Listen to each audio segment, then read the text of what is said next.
I'm advised that the motion is to be seconded and supported by the group leaders, and I will ask each in turn to address Council. Councillor Richard Kemp.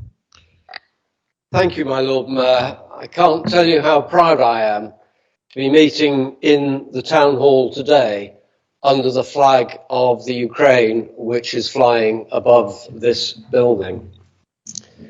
I'm a member of a small group that produces podcasts for the Liberal Democrats.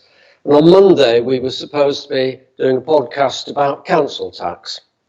Instead, we were honoured to be joined by someone called Kira Rudik, who is the leader of one of the two Liberal parties in the Ukraine, the leader of the biggest party being President Zelensky himself.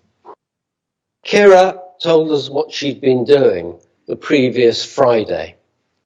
She'd been learning to use a Kalashnikov. She made it clear that she, like most Ukrainians, were prepared to die alongside their president if that was what it took to save their country. I can only hope that Kira is alive. I can only hope that when the words, "Don't send me a ticket, send me ammunition," are inscribed on President Zelensky's tombstone, it is not for many, many years. My Lord Mayor, you were present, as I was, just 6 months ago, when we welcomed the Russian ambassador and a naval detachment to this city.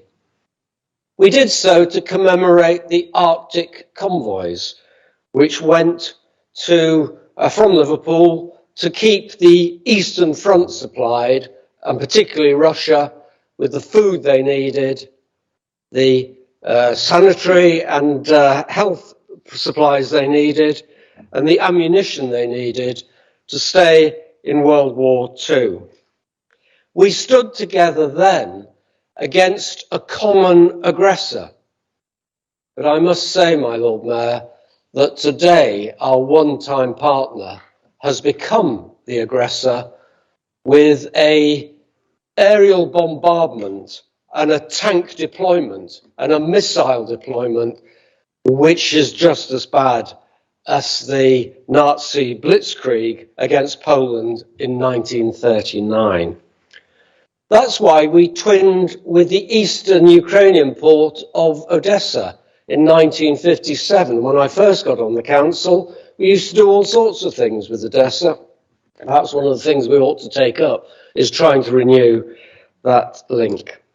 I just think there are two things that we can do today, and I'm grateful that this has come down.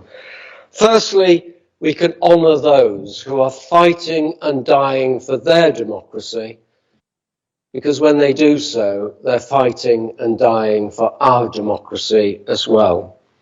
And as the elected mayor has indicated, we've got to consider what practical things we can do. Yes, let's get in touch with the mayor of Odessa. Let's work out how we can send food there and the other supplies they need. Let's work out if they're allowed to come to this country. And I think we don't want to be political about this, but our government is not playing this well in terms of dealing with refugees from an allied country. Where we can house them, how we can house them, and how we can give them the support they deserve and we want to give them. As I said before, today the flag of Ukraine flies over this town hall. Today it is our flag as well. It should remain raised and honoured until the Russians have been driven back and Ukraine is once more a free country. I'm proud to support this motion.